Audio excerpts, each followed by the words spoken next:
ഹരിദാസ് 35 വർഷമായിട്ട് മാർക്സിസ്റ്റ് കോട്ടയായിരുന്നു എവിടെ ആലത്തൂര്.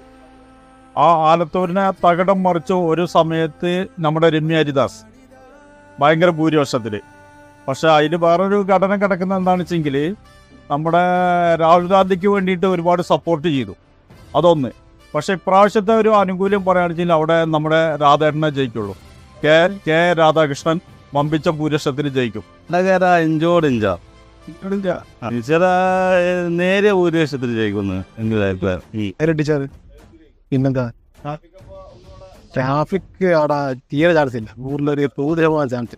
അവർ പുറത്തുനിന്ന് വന്നൊരു ഒരാളാണ്. പിന്നെ പറഞ്ഞാൽ ശൈലജ ടീച്ചർ പറഞ്ഞാൽ നമുക്ക് ജനങ്ങളെ അയാളെ സ്ത്രീത്വത്തെ എല്ലാവരും ജനങ്ങളുടെ മനസ്സിലേക്ക് ഒറ്റ നേതാവാണ് ശൈലജ ടീച്ചർ. ഇപ്പം എല്ലാവരും പറയുന്ന ഓരോ വോട്ട് ശൈലജ ടീച്ചർ കിട്ടും. അവിടെ ജോയിക്കാണ് സാധ്യത കൂടുതൽ. എന്തായാലും ജോയിക്കാണ് കൂടുതൽ സാധ്യത കൂടുതൽ. നമുക്ക്